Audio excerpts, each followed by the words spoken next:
Got him. That was the fastest hunt ever.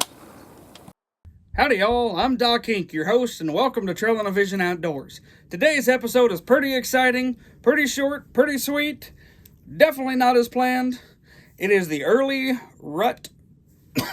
pre-rut rifle season here in Kansas in October. Now, I've only hunted this season once before, shot a deer with a 30-30, but this one, I have an 1866 Winchester lever action that I have decided that I want to try to harvest a deer with. I love cowboy guns, as you know. Why not get her done? But I also take an 1875 Cimarron, which by your birdie, 357 mag. It's an 1875 Outlaw revolver.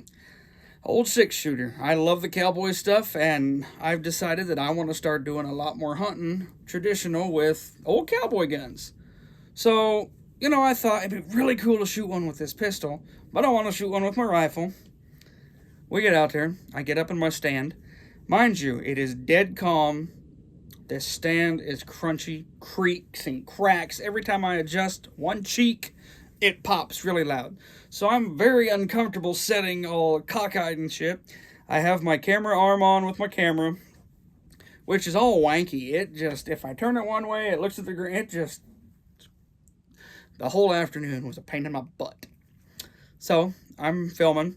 All of a sudden, I keep hearing blue jays going off, and I look to my left, and I see a nice buck. I didn't get any footage of it. I was trying to film him, but apparently I didn't get it. I think my record button was giving me issues because I know I'd filmed him come out and look at me. And then he goes right back to head on the ground, walks down the creek. Beautiful 8-point. Well, I keep hearing these blue jays talking up in the draw. So I keep looking that direction, and soon enough, watch this. Afternoon. It's October 14th. Just got settled here in a stand.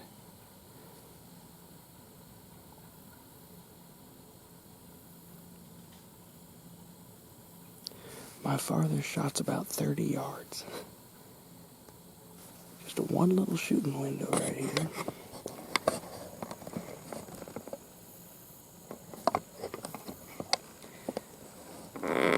This is the first time I've been in here all year. There's 2 bean fields here to my south and my west, and just horrible plum thickets and blackberry vines. Thickets everywhere in here. But decided it's October 14th. It's the last day of the doe season. It's a pre-rut antlerless season here in Kansas. And try something a little different. I've got my 1866 Yellow Boy.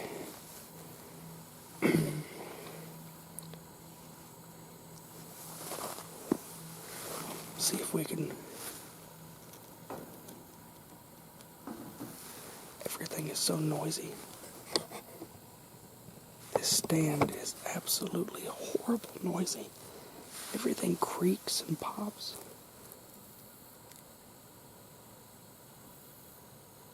There's like no wind to cover it up either. I also brought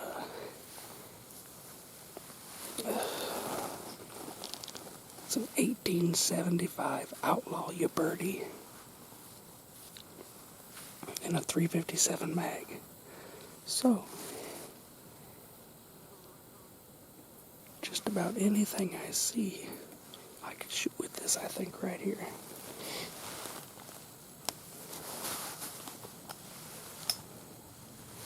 I doubt I'll see anything. It looks like they just combined this beans this morning. They were combining the beans over there to the west just now when I came in here. I got about 2.5, 3 hours of daylight left. There's no way I'm going to be able to raise a gun or anything without making some kind of noise.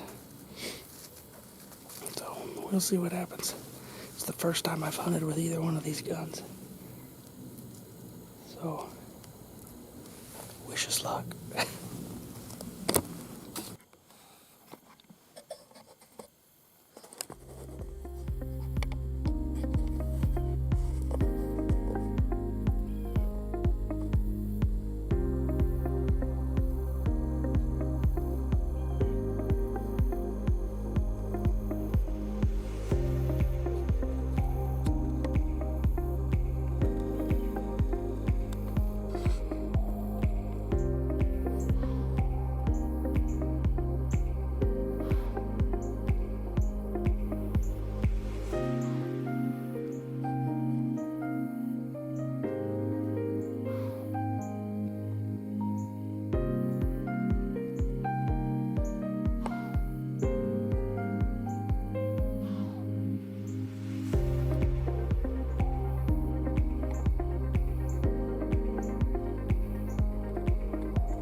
Alright, y'all. I have my rifle, my 66 Winchester, sitting between my legs, leaning against my shooting rest. And it is brass, and it's really, really shiny. Sun's going down, and it's glaring on this gun. And I'm like, I can't move. I've got this deer coming right down the trail, not 25 yards from me. There's no way I'm going to get my rifle up. Once I heard the blue jays, should have had the gun leaning over the rest, ready to go. But she comes out, and then I have some brush right in front of me. She walks behind this brush. I know she's going to come out and step out in the clearing. Boom. I'll try to get my gun up. Well, I watch her walk behind the brush.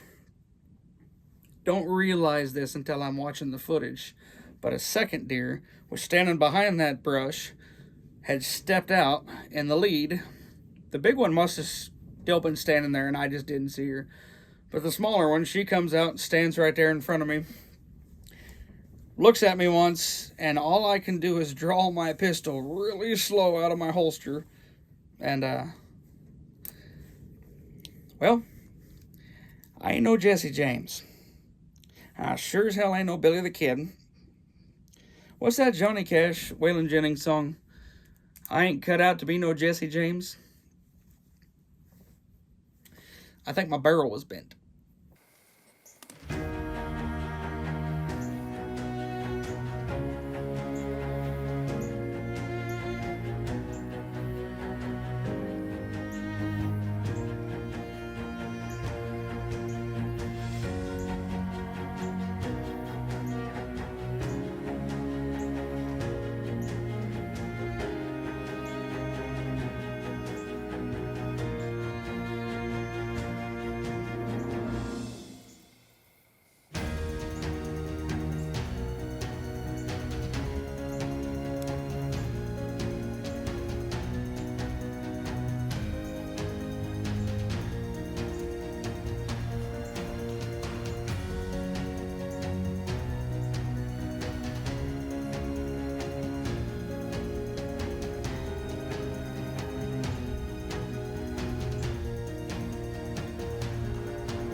God.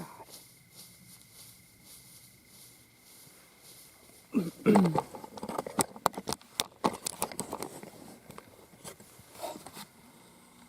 you see that shit? She just stood there.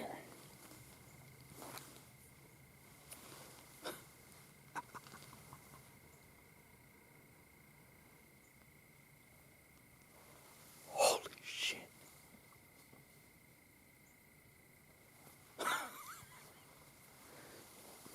$18.75 Outlaw.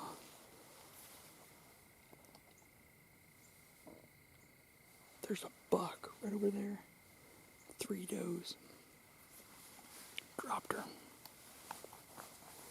Now the work starts. Well, y'all, I tell you what, I am kind of blown away right now.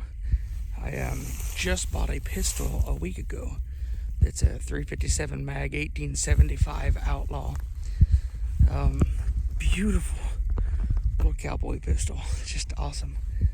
And today is the last day of the early season, the pre-rut antlerless season. And I brought out my rifle and my 66 Yellow Boy, and I got caught off guard. I had it just sitting there across my lap, like up leaning against my shooting rest, and I didn't even have a chance to grab the thing. I was texting my buddy Evan Murray, and I told him I could hear something. It sounded like one rubbing back in there, but definitely not a big girl. But she's going to eat well, and for a pistol, I'm pretty happy. She don't have spots. But there was 2 other ones, all about the same size. And then first off, had a buck come by, an hour ago. Then she had looked up the tree and looked right at me. I'm like, oh shit.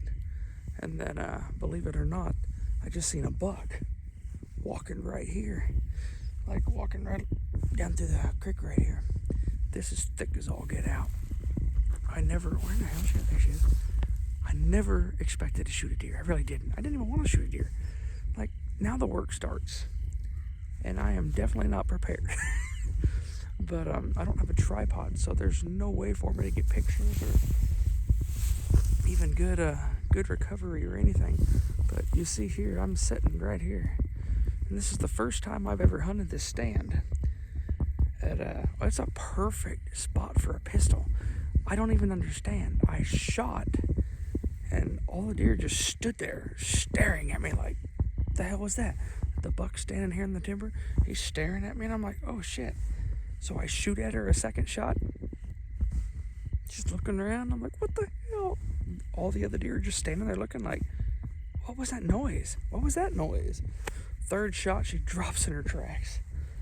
But, alright, it's time to get to work before I get dark. So, thank you guys for tuning in. That was quite an episode. But, that was interesting. I only brought it for protection. But, it's legal here in Kansas, and... Oh! So, hell yeah. Alright, y'all.